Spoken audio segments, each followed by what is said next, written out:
2. Modelos y métodos. En este capítulo nos ocuparemos de 4 enfoques que son comunes a varias disciplinas, pero sumamente controvertidos en algunas de ellas.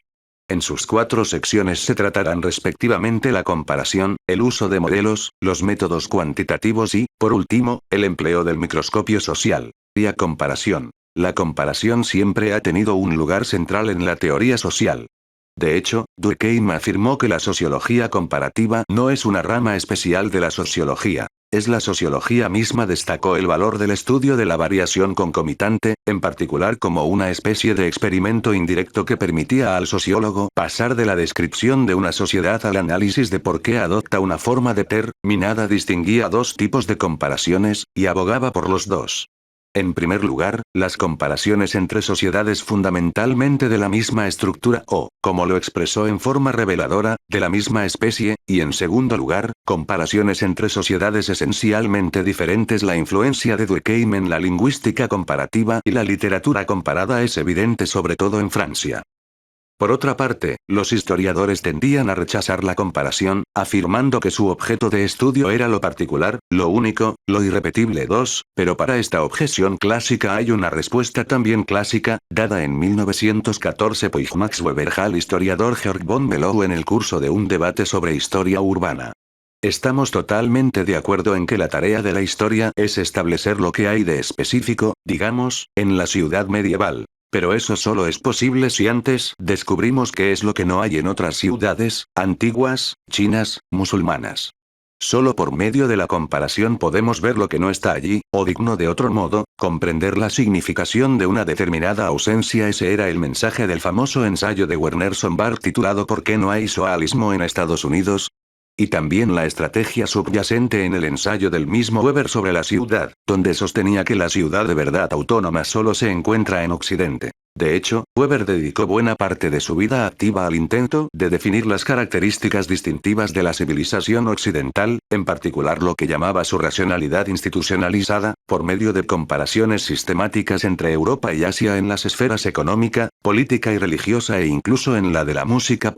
Prestó particular atención al surgimiento del protestantismo, el capitalismo y la burocracia en Occidente, sosteniendo que los 3 fenómenos eran similares y estaban vinculados, y los contrastó con fenómenos de otras regiones, las que Reinhard Bendix llama concepciones de contraste, son fundamentales para el enfoque comparativo. 5. Lo que estos ejemplos indican es que los 2 enfoques, el particularizador y el generalizador, o el histórico y el teórico, se complementan mutuamente, y que ambos dependen de la comparación, ya sea explícita o implícita. Alguna vez el historiador estadounidense Jack Webster dividió a los historiadores en los que amontonan lumpers y los que dividen splitters, afirmando que los que dividen y discriminan son superiores a los que agrupan diversos fenómenos en un solo montón. 6. Por supuesto, nadie quiere amontonar en forma burda, por incapacidad de hacer distinciones finas. Pero seguramente la capacidad de ver lo que diversos fenómenos tienen en común es una cualidad intelectual tan valiosa como la de ver cómo difieren fenómenos en apariencia similares. En todo caso, también dividir requiere un acto previo de comparación.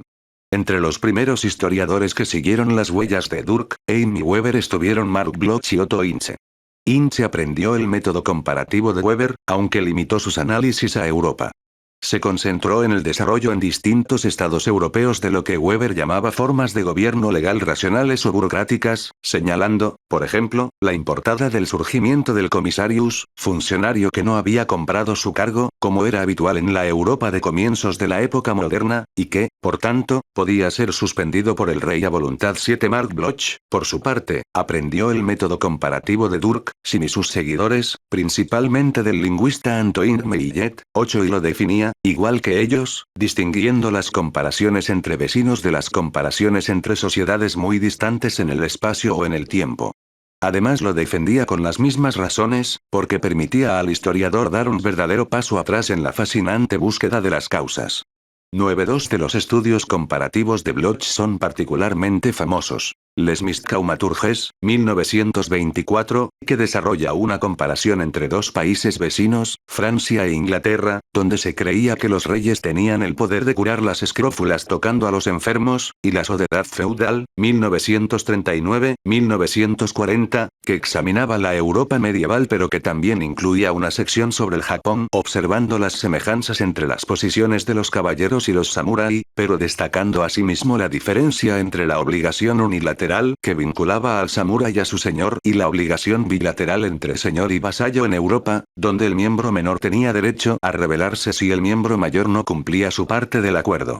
Los estudios comparativos adquirieron impulso después de la Segunda Guerra Mundial, en especial en Estados Unidos, con el surgimiento de disciplinas como la economía del desarrollo, la literatura y la política comparadas. La fundación de la revista Comparative Studies in Society and History formó parte de la misma tendencia 10 aún cuando muchos historiadores profesionales todavía desconfían de la comparación, pueden señalarse varias áreas donde el método ha resultado sumamente fructífero.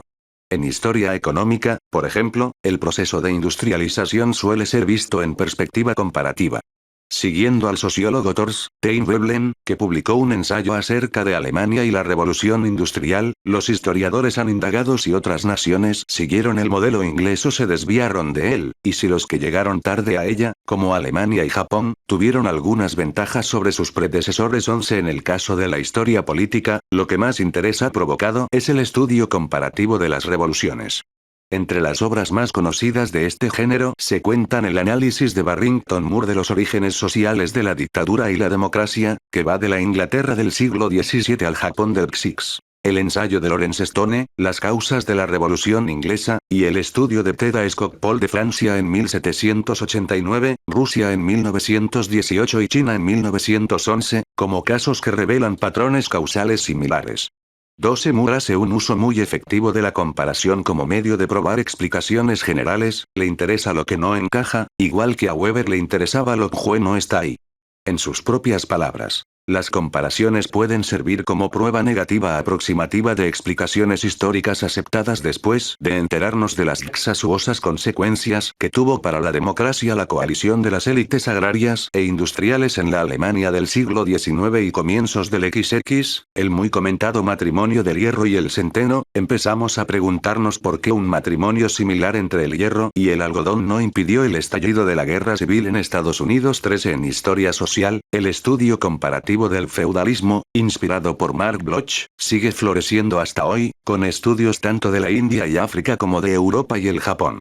La proposición de que fue la mosca tsetse la que al atacar a los caballos, impidió el desarrollo de algo similar al feudalismo en el África occidental, es uno de los más fascinantes estudios de lo que no está ahí, como decía Weber. 14. El estudio comparativo de los patrones de matrimonio es el tema de un famoso estudio de John Agnall, que contrasta el sistema europeo occidental de matrimonio tardío, vinculado al establecimiento de un hogar independiente para los recién casados, con prácticas prevalecientes en el resto del mundo. El estudio de Agnall estimuló a su vez otros estudios comparativos, en especial un ensayo de Jack Goody, donde se sostiene que el sistema de Europa occidental fue creado por la Iglesia medieval, la cual desalentaba los matrimonios entre parientes con el objeto de aumentar sus propias posibilidades de heredar a los que morían solteros. 15. Empleando una estrategia muy similar a la de Weber, el antropólogo histórico Alan McFarlane ha publicado una serie de estudios que intentan definir la anglicidad de la sociedad inglesa, individualismo, escasa inclinación a la violencia, una cultura particularmente compatible con el capitalismo, etc., por medio de comparaciones y contrastes con otras partes de Europa, de Polonia a Sicilia. 16. No sería difícil agregar otros ejemplos a esta breve lista, pero posiblemente sean suficientes para demostrar que la historia comparativa cuenta con una serie de realizaciones sustanciales. También tiene sus peligros, dos en particular. En primer lugar, existe el peligro de aceptar con demasiada facilidad que las sociedades evolucionan según una secuencia inevitable de etapas. El método comparativo de Marx, Comte, Durkheim, Spencer y otros estudiosos del siglo XIX consistía esencialmente en identificar la etapa que había alcanzado determinada sociedad, en ubicar a esta en la escala de la evolución. Hoy esta premisa ya no resulta sostenible para muchos estudiosos, véase Infra, p. 156. El problema consiste entonces en hacer análisis comparativos que no sean ni evolucionistas ni estáticos como tendían a ser los de Weber, sino que tengan en cuenta los diferentes caminos que una sociedad puede recorrer. 17. El segundo peligro es el etnocentrismo. Puede parecer extraño que señale este peligro cuando el análisis comparativo ha estado asociado, durante mucho tiempo, con la creciente conciencia que los estudiosos occidentales tienen acerca de las culturas no occidentales, pero el hecho es que, a menudo, esos estudiosos han tratado a Occidente como una norma de la que las otras culturas se desvían. Feudalismo, por ejemplo, igual que capitalismo, es un concepto originalmente formulado con base en la experiencia de Occidente. Es evidente el peligro inherente al intento de forzar la historia de otros pueblos para insertarlos en categorías occidentales de este tipo. El caso del feudalismo en el reino de Rajastán, en la India, por ejemplo, es una advertencia que muchos aspirantes a historiadores comparativos harían bien en tener presente. En 1829, James Stock presentó al público lo que llamó un esbozo de un sistema feudal en Rajastán. Basándose en la reciente View of Europe During the Middle Age de Henry Allam, 1818, Todd destacaba analogías relativamente superficiales entre las dos sociedades. Con la cabeza llena de los conceptos de Allam, pasó por alto la mayor importancia de las relaciones familiares entre señores y vasallos en el caso indio. 18. Otro problema es el de decidir exactamente qué comprar con qué. Los comparativistas del siglo XIX, como Sir James Fraser, concentraban su atención en similitudes entre costumbres o rasgos culturales específicos, ignorando el contexto social donde se daban esas costumbres, que con frecuencia era muy diferente. Por eso sus análisis han sido criticados, igual que el de Todd, por superficiales. 19. ¿Cuál es la alternativa? Los funcionalistas, véase Infra, p. 123, dirían que los auténticos objetos de estudio son los equivalentes funcionales en diferentes sociedades. Robert Bella, por ejemplo, observando la discrepancia entre el éxito económico del Japón, ya en el siglo XVN, y la hipótesis de Weber acerca de la conexión entre el capitalismo y la ética protestante, sugirió que cierto tipo de budismo japonés era funcionalmente análogo a la ética protestante. 20. Pero en el proceso de solucionar un problema nos topamos con otros. El concepto de equivalente funcional forma parte de un paquete intelectual, el funcionalismo, que es objeto de muchas críticas, véase Infra, p. 123. En todo caso, los ejemplos de equivalentes funcionales no siempre son tan claros como el de Bella. ¿Cómo se decide qué califica como análogo? Los comparativistas enfrentan un dilema. Si comparamos rasgos culturales específicos tenemos algo preciso y podemos observar su presencia o ausencia, pero corremos el riesgo de la superficialidad. Por otra parte, la búsqueda de análogos lleva a las comparaciones entre sociedades enteras.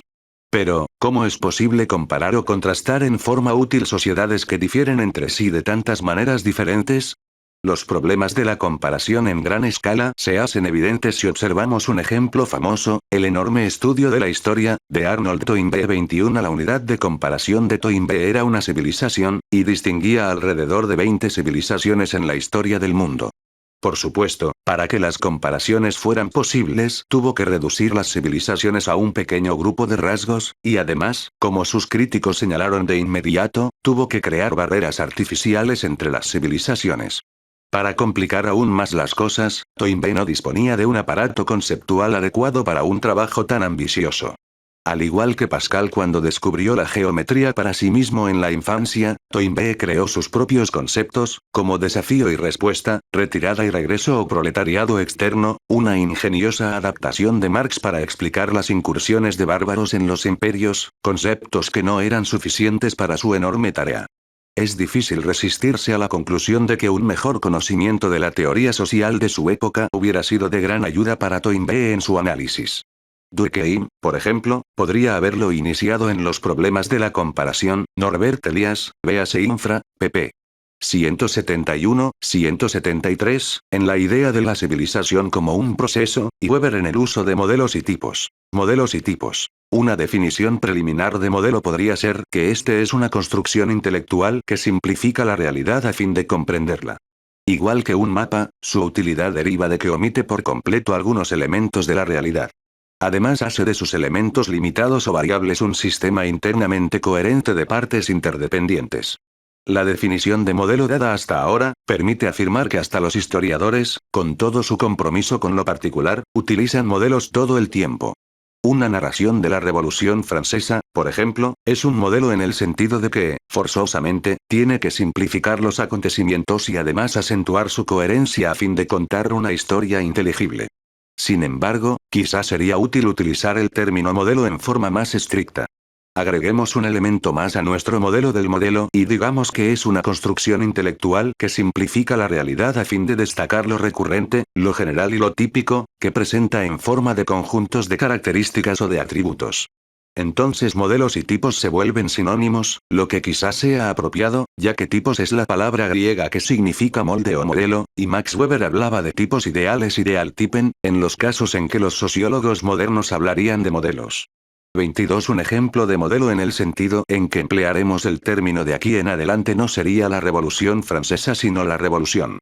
Un ejemplo que aparecerá repetidamente en estas páginas es el de dos modelos contrastantes de sociedad, la consensual y la conflictual. El modelo consensual, asociado con Émile Durkheim, destaca la importancia del vínculo social, la solidaridad social, la cohesión social. El modelo conflictual, asociado con Karl Marx, destaca la ubicuidad de la contradicción y el conflicto sociales. Obviamente ambos modelos son simplificaciones, pero parece por igual obvio, por lo menos para este autor, que los dos contienen también importantes avances en la comprensión. Es imposible hallar una sociedad en la que 110 haya conflicto y, por otra parte, sin solidaridad alguna no hay sociedad. En todo caso, como trataré de demostrar más adelante, no es difícil encontrar sociólogos e historiadores que trabajan con uno de estos modelos y parecen olvidar el otro. Hay historiadores que niegan tener nada que ver con modelos y afirman, como hemos visto, que su tarea es estudiar lo particular, en especial el acontecimiento único, no generalizar. Sin embargo, en la práctica, la mayoría de ellos utiliza modelos como el señor Jourdain, el personaje de Molière, utilizaba la prosa, sin darse cuenta. Con frecuencia hacen afirmaciones generales sobre sociedades particulares. El célebre ensayo de Burckhardt sobre el Renacimiento italiano se ocupaba explícitamente de lo recurrente, lo constante, lo típico. Sir Lewis Lamier estudiaba por qué algunos hombres ingresaban al Parlamento en la Inglaterra del siglo XVIII. Mark Bloch escribió un estudio general de la sociedad feudal donde especificaba las características principales de una sociedad de ese tipo: campesinado sometido, predominio de los guerreros, vínculos personales entre superiores e inferiores, descentralización política, etc. 23. Desde hace alrededor de un siglo a los historiadores les resulta muy difícil evitar términos como feudalismo, capitalismo, renacimiento o ilustración. Para evitar la palabra modelo a menudo se permiten hablar de sistemas, la frase sistema feudal se remonta al siglo Svil, o de la forma clásica o de manual del feudo manar medieval.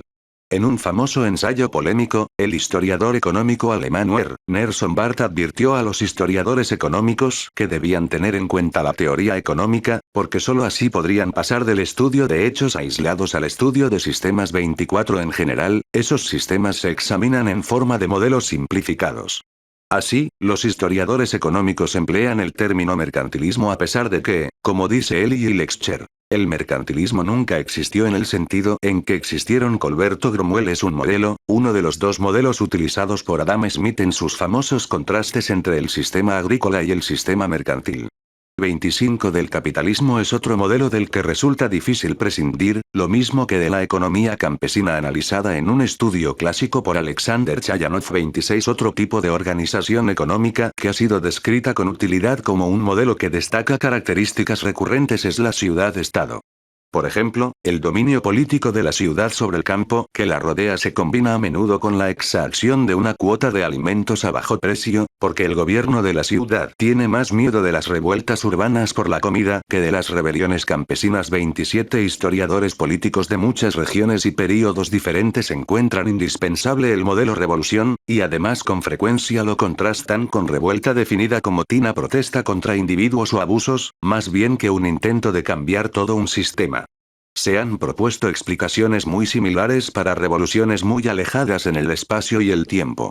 Por ejemplo, Lawrence Stone, en su estudio de la Revolución Inglesa, hace uso de la famosa hipótesis sociológica de la privación relativa, según la cual las revoluciones ocurren no tanto cuando los tiempos son malos, sino cuando se vuelven peores, o más exactamente, Cuando hay una discrepancia entre las expectativas de un grupo y su percepción de la realidad. 28 De nuevo, Teda Skocpol sostiene que lo que tienen en común las revoluciones francesa, rusa y china, que distingue de revueltas menos exitosas, es la combinación de dos factores: las presiones intensificadas sobre el Estado de países extranjeros más desarrollados, y estructuras agrarias que facilitaron grandes revueltas campesinas contra los terratenientes.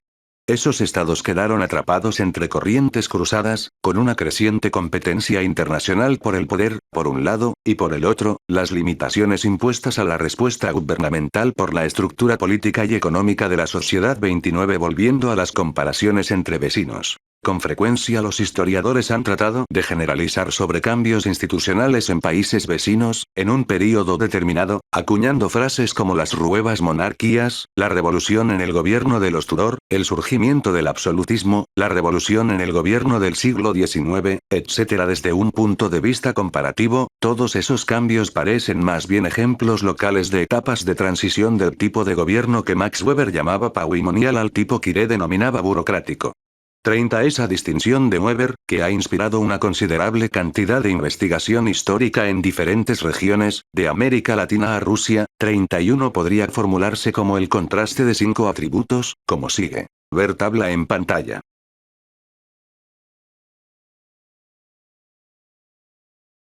También los historiadores sociales y culturales utilizan modelos.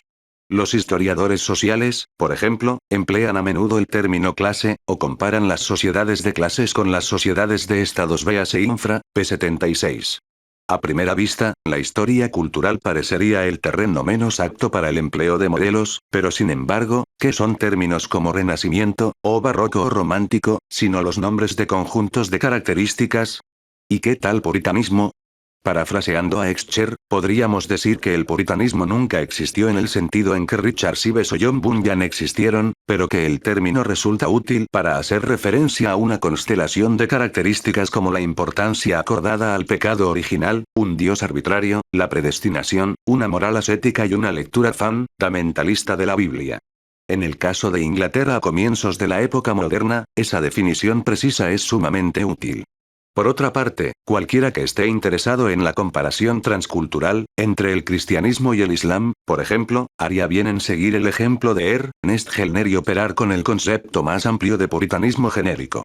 32 Del mismo modo, los historiadores están empezando a usar términos como renacimiento o reforma en plural, identificando un renacimiento en la Francia del siglo XII, una reforma en la Europa del siglo X, etc. Una razón de la desconfianza de los historiadores por los modelos es la creencia de que su uso lleva a la indiferenciación del cambio en el tiempo, y esto ha ocurrido algunas veces. Weber, por ejemplo, fue criticado con justicia por ignorar el cambio, cuando escribió sobre el puritanismo como si ese sistema de valores se hubiera conservado uniforme, desde Calvino en el siglo XVI hasta Benjamin Franklin en el SVG. Pero los modelos sí pueden incorporar el cambio. Modelos antitéticos pueden ser una manera útil de caracterizar procesos de cambio complejos, como por ejemplo del feudalismo al capitalismo, o de la sociedad preindustrial a la industrial, de agraria a industrial.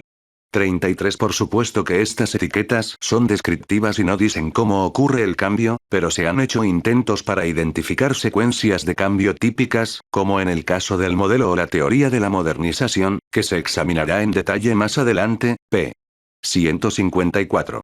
Utilizar modelos sin admitir que se hace o sin tener conciencia de su posición lógica, ha conducido a algunos historiadores a dificultades innecesarias. Algunas polémicas célebres se han basado en la comprensión errónea por un historiador del modelo de otro. La famosa controversia entre Sir Paul Vinogradov y F.B.B. Maitland sobre el feudo medieval es un buen ejemplo. Vinogradov dijo que la estructura del feudo ordinario es siempre la misma. Bajo el mandado del señor encontramos dos capas de población: los siervos y los propietarios y, en consecuencia, el territorio que ocupan se divide en tierras familiares cuyo producto iba directamente al señor y tierras de tributo. Toda la población se agrupa en una comunidad centrada en torno a la corte feudal o alimou, que es a la vez consejo y tribunal.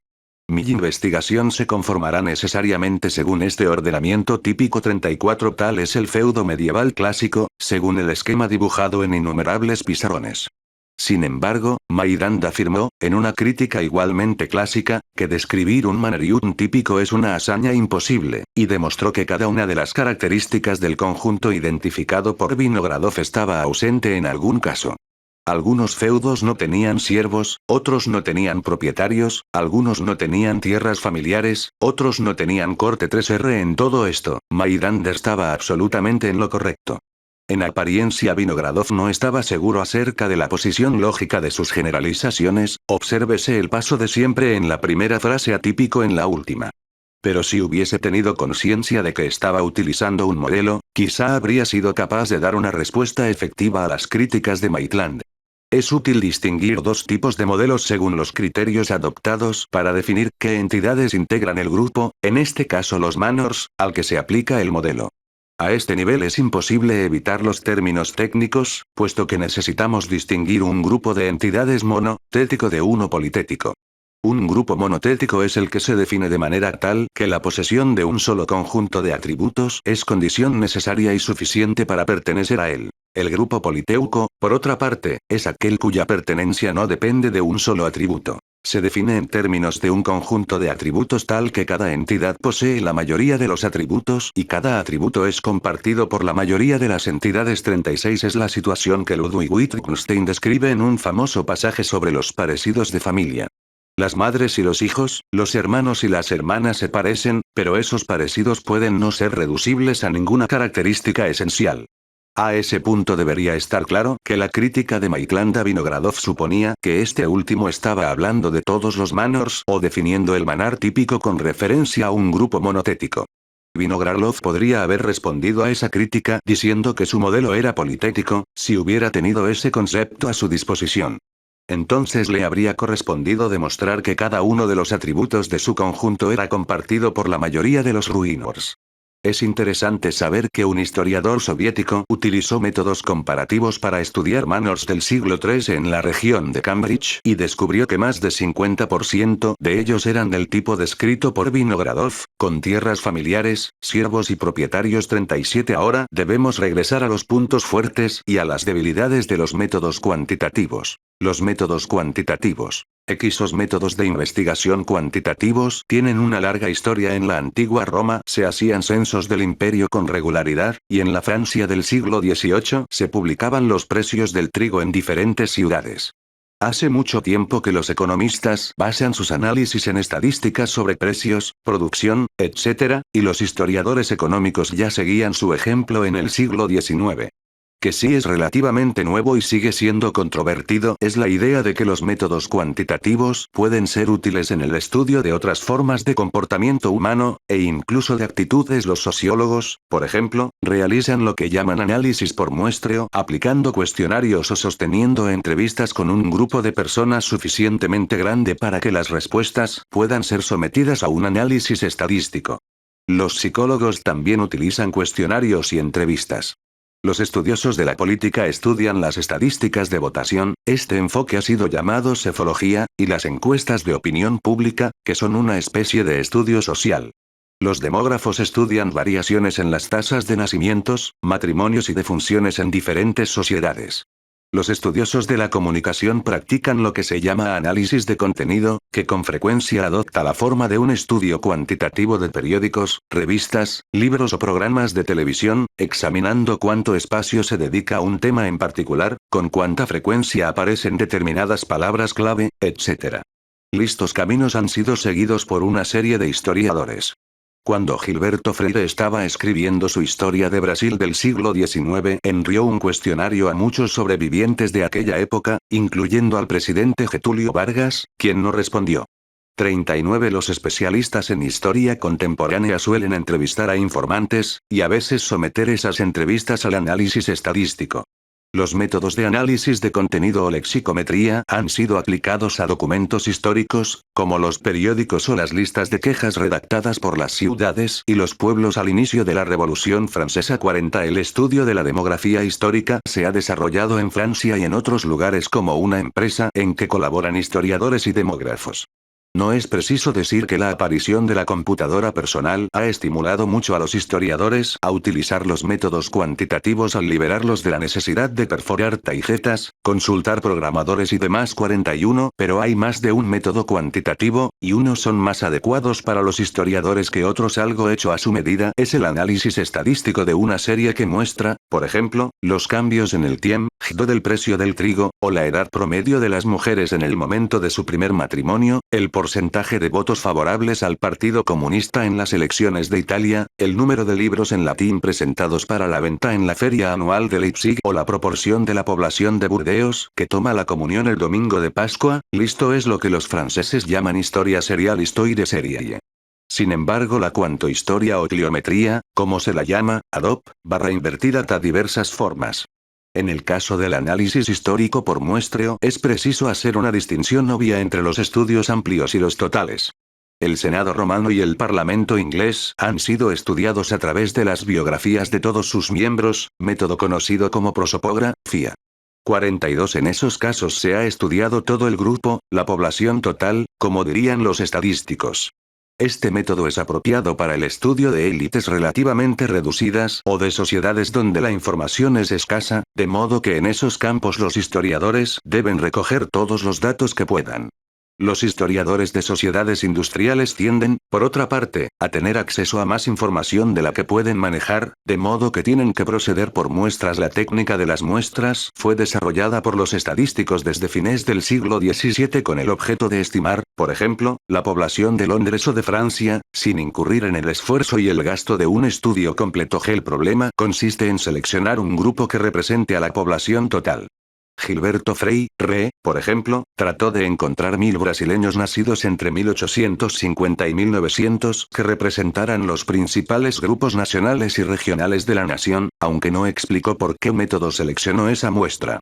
Paul Thompson escogió a 500 eduardianos sobrevivientes con base en una cuota de muestreo que daba la proporción de hombres y mujeres, residentes de la ciudad y del campo, del norte y del sur, etc., similar a la imperante en el país en la época, según podía estimarse con base en el censo.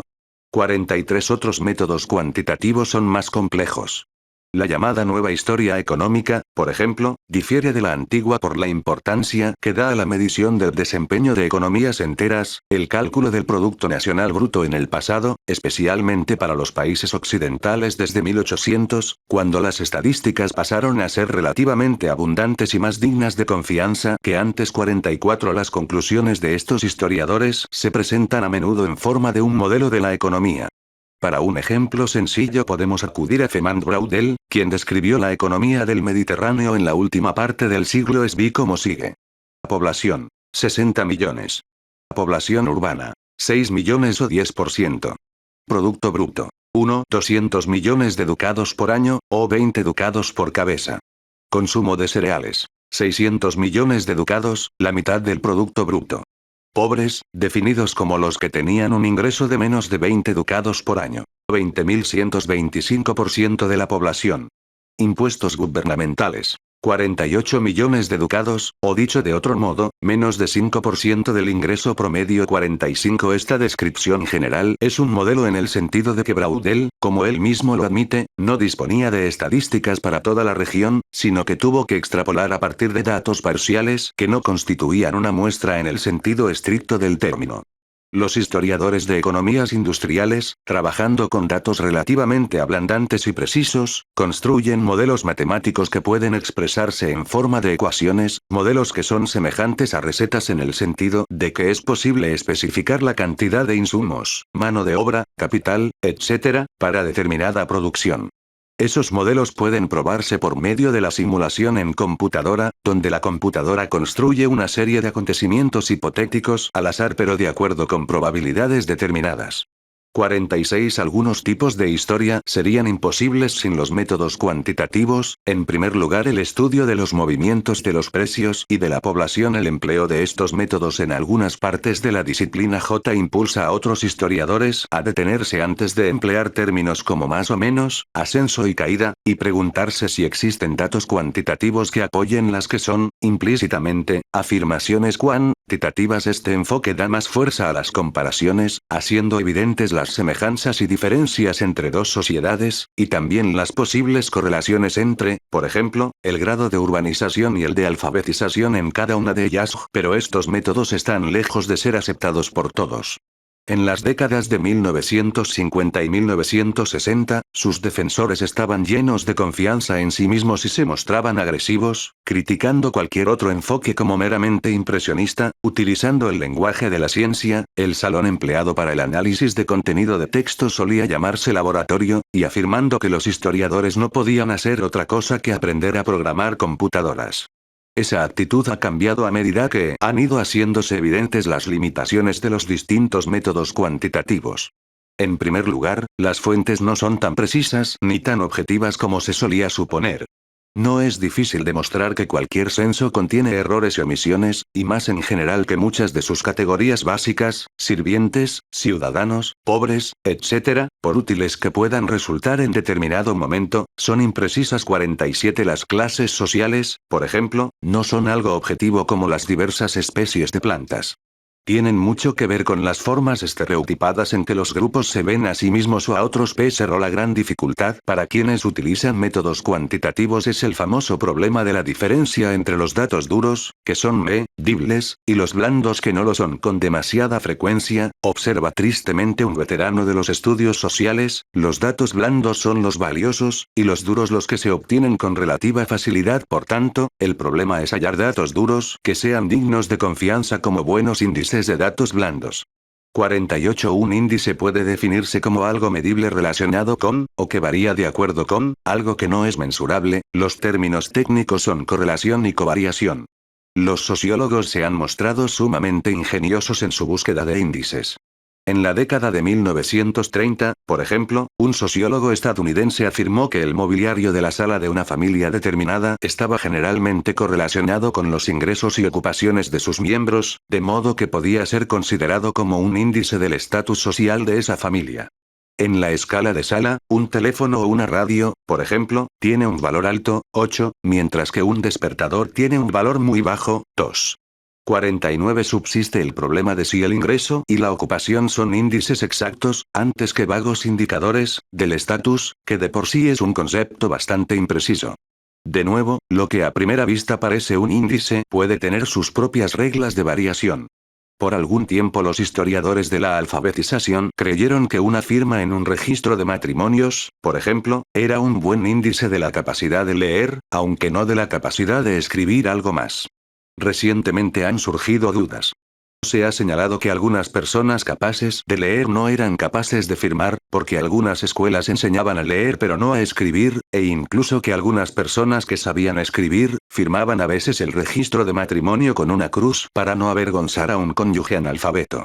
Estas objeciones no son insuperables, pero de nuevo iluminan las dificultades que existen para pasar de los datos duros a los blandos. 50 Los sociólogos de la religión han tenido que enfrentar un problema aún más agudo, el de hallar índices para medir la intensidad o la ortodoxia de una creencia religiosa.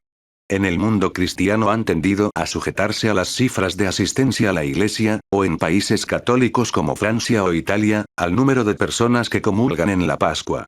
Un ingenioso historiador francés trató incluso de calcular la declinación de la devoción en Provenza en el siglo XX por la disminución del peso de las velas encendidas ante las imágenes de santos. 51 Es indudable que las estadísticas de este tipo tienen una historia que contar, puesto que varían tanto de una región a otra y cambian tanto, a veces muy repentinamente, en el tiempo.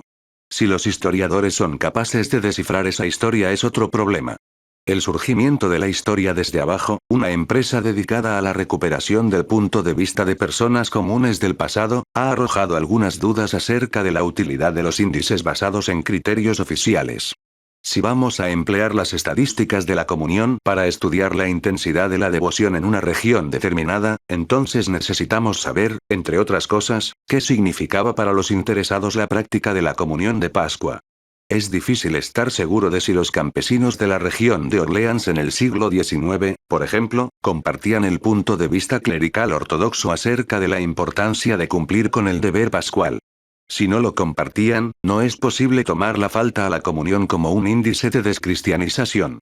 Tomar la temperatura religiosa de una comunidad, saber si es ardiente, fría o tibia, 110 es sencillo. Y los problemas para deducir actitudes políticas de las cifras de votación son del mismo orden. El concepto mismo de serie es problemático, puesto que depende de la premisa de que el objeto de estudio, testamentos, precios de los granos, asistencia a la iglesia o lo que sea, no varía en el tiempo en forma, significado, etc. ¿Cómo es posible que esos documentos o prácticas no varíen a largo plazo? Pero, ¿cómo se puede medir el cambio si el propio instrumento de medición está cambiando? Por razones de este tipo, entre otras, en los últimos 20 años ha habido una reacción contra los métodos cuantitativos en el estudio del comportamiento humano, y más aún contra las afirmaciones grandiosas que antes se hacían sobre ellos. Pero no hay que exagerar la intensidad de esa reacción. El uso de la prosopografía por los historiadores está quizá más extendido hoy que nunca antes, y sería difícil negar el valor de la reconstitución familiar o del intento de comparar el Producto Nacional Bruto en diferentes períodos del pasado. Sin embargo, al mismo tiempo hay una búsqueda de nuevos enfoques, debido en parte a que la etnografía, donde el uso de métodos cuantitativos siempre ha sido mínimo, ha pasado a ser un modelo que algunos sociólogos e historiadores aspiran a seguir. Ese enfoque etnográfico está asociado con el estudio en profundidad de la pequeña escala, el microscopio social. Igual que los sociólogos, los historiadores sociales de las décadas de 1950 y 1960 utilizaban generalmente métodos cuantitativos, se interesaban por las vidas de millones de personas y se concentraban en el análisis de las tendencias generales, observando la vida social desde el 12º piso. 52. Pero en la década de 1970, algunos de ellos dejaron el telescopio por el microscopio. Siguiendo a los antropólogos sociales, los sociólogos empezaron a prestar más atención al análisis microsocial, y los historiadores a lo que ha llegado a ser conocido como microhistoria. Dos estudios célebres hicieron mucho por poner en el mapa la microhistoria. Monteilhou, del historiador francés Emmanuel Leroy-Ladurie, y El queso y los gusanos, del historiador italiano Cario Ginzburg 53. Los dos se basan esencialmente en documentos de los interrogatorios de presuntos herejes por la Inquisición, documentos que Ginzburg comparó con cintas de video por el gran cuidado con que se registraban no solo las palabras de los acusados, sino también sus gestos e incluso sus gemidos bajo la tortura. También se ha hecho algunas veces la comparación entre el inquisidor y el antropólogo, ya que ambos son extraños de alto rango que dirigen preguntas a personas comunes, cuyo sentido es a menudo difícil de entender para estas últimas 54. El libro de Ginzburg puede ser considerado como un caso extremo del método microhistórico, puesto que intenta reconstruir las ideas, la visión del cosmos de un solo individuo, un molinero del noreste de Italia en el siglo XVI, conocido como Menocchio. Leroy-Ladurie, por su parte, describe una aldea del sur de Francia a comienzos del siglo XIV. Observó que no menos de 25 sospechosos de herejía interrogados por la Inquisición provenían del pueblo de Monteilhou, y decidió utilizar sus declaraciones para hacer un estudio del pueblo mismo, examinando la economía pastoril de la región, la estructura de la familia, la posición de las mujeres y las concepciones locales del tiempo, el espacio, etc. Después de esos famosos y controvertidos estudios de Leroy-Ladurie y Ginzburg, se ha producido toda una serie de microhistorias. Algunas de las más interesantes se concentran en lo que podríamos llamar un drama social, como un proceso o un acto de violencia. Por ejemplo, la historiadora estadounidense Natalie Davis escribió sobre un proceso famoso del siglo XVI en Francia, en que un campesino fue acusado de ocupar el lugar de otra persona, véase infra, p. 189. Otro historiador estadounidense, William Brown, inspirado por Geertz, describió un linchamiento en Natchez, Mississippi, en 1834, analizándolo como un acto de justicia popular contra un hombre que había asesinado a su esposa, como un drama moral en que las acciones hablaron un lenguaje que revelaba pasiones interiores y valores sociales intensamente sentidos, en particular el sentido local del honor. 55. Otro ejemplo bien conocido de este enfoque es el estudio del pueblito de Santena, en el Piamonte, por Giovanni Levi. Levi analiza el proceso del cura de la parroquia, Giovan Battista Chiesa, acusado de haber empleado métodos heterodoxos de exorcismo, como un drama social que revela los conflictos que dividían a la comunidad, principalmente la lucha entre dos familias y sus respectivos partidarios, y destaca la importancia de lo que llama herencia inmaterial, sosteniendo que el poder espiritual de Chiesa era otra forma del dominio ejercido por la familia. 56. El aumento del interés por la microhistoria ha estado muy asociado con el descubrimiento de los historiadores del trabajo de los antropólogos sociales. Leroy Ladurie, Ginsburg, Davis y Levy han leído mucha antropología social.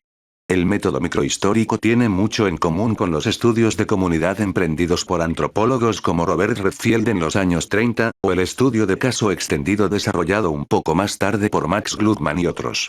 El primer estudio de comunidad histórico del tipo de Montello fue realizado por un antropólogo sueco, Boige Hansen, en la década de 1950-57. El propio Montello sigue conscientemente el modelo de los estudios de comunidades de Andalucía, Provenza e East Anglia. El término drama social fue acuñado por el antropólogo inglés Victor Tumer para referirse a un conflicto en pequeña escala que revela tensiones latentes en la sociedad en general y pasa por una secuencia de 4 fases. Ruptura, crisis, acción correctiva y reintegración. 59. Un ensayo que ejerció aún más influencia sobre los historiadores es el estudio de Clifford Geertz sobre la pelea de gallos en Bali.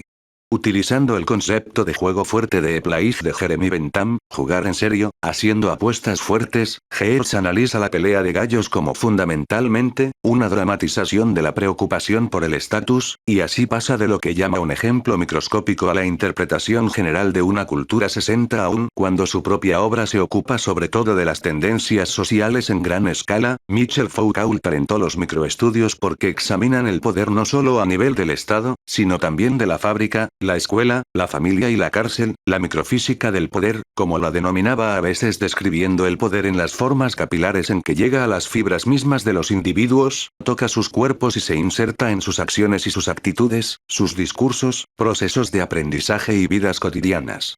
61. Micropolítica es quizá el mejor término para describir este enfoque, aunque a veces esta palabra se emplea en estudios políticos con un significado ligeramente distinto. Fue en la década de 1970 que el enfoque microhistórico atrajo una atención seria, tanto favorable como desfavorable. Algunos estudios de este tipo, en particular los de Leroy Ladurie y Ginsburg, han resultado muy atractivos para el público en general, aunque el entusiasmo de los historiadores profesionales no ha sido tan grande.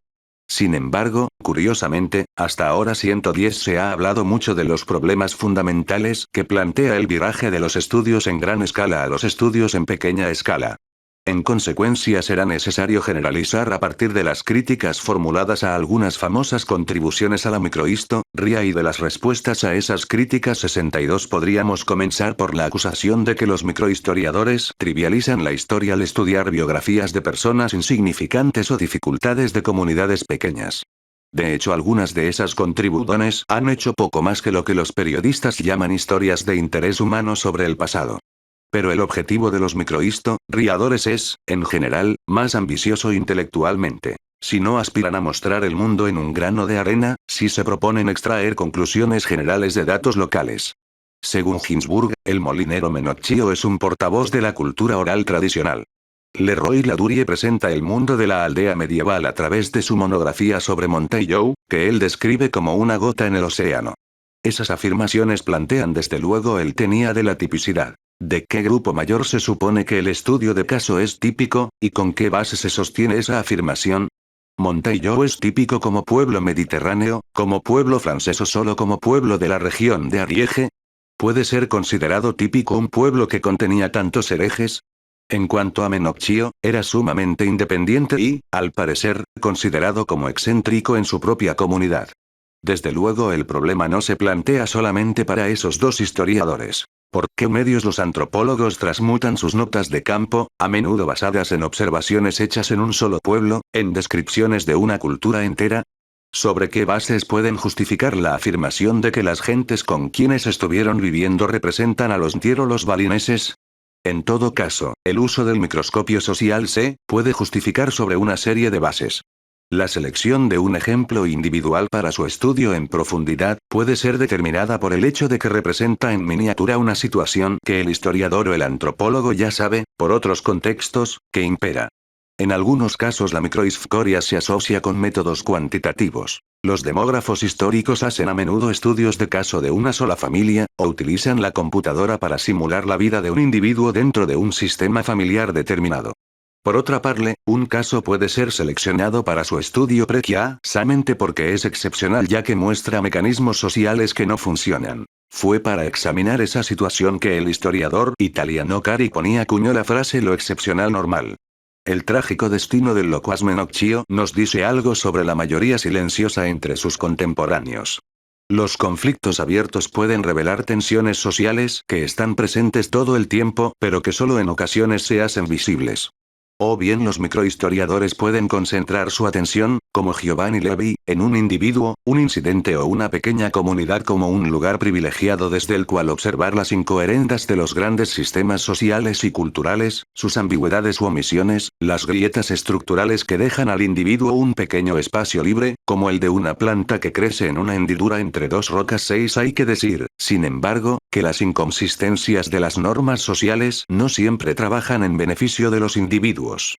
Las dos rocas pueden aplastar a la planta. Como ejemplo de este problema podemos recordar un célebre incidente de la historia japonesa, un drama social que en su época interesó apenas a un grupo de personas, pero que desde entonces nunca ha sido olvidado y ha sido representado muchas veces en el teatro y en el cine, debido a su carácter ejemplar y simbólico. Se trata de la historia de los 47 Ronin. A comienzos del siglo XVIII, dos nobles se pelean en la corte del shogun. El primero, Asano, considerándose insultado, saca la espada y hiere al otro, Kira. Como castigo por haber sacado la espada en presencia del shogun, Asano recibe la orden de suicidarse ritualmente. Los samuráis a su servicio se convierten entonces en hombres sin amo, o ronin, y deciden vengar a su señor. Después de esperar lo suficiente para alejar las sospechas, una noche atacan la casa de Kira y lo matan y a continuación se entregan al gobierno. El gobierno por su parte se encuentra ante un dilema. Esos servidores evidentemente han violado la ley pero, por otro lado, han hecho exactamente lo prescrito por el código de honor informal de los samuráis según el cual la lealtad al propio señor es una de las principales virtudes, y el gobierno del shogun también defiende ese código de honor. La salida del dilema es ordenarles que se suiciden ritualmente igual que su señor, pero también para honrar su propia memoria. El atractivo de esta historia para los japoneses, en su época y hasta ahora, tiene seguramente que ver con la forma en que pone de manifiesto, en forma dramática, en realidad, un conflicto latente entre dos normas sociales fundamentales. Dicho de otro modo, nos dice algo importante sobre la cultura Tokugawa. Si el movimiento microhistórico ha de escapar a la ley de los retornos decrecientes, es necesario que quienes practican la microhistoria digan más sobre la cultura general, y demuestren los vínculos entre las pequeñas comunidades y las tendencias macro, históricas.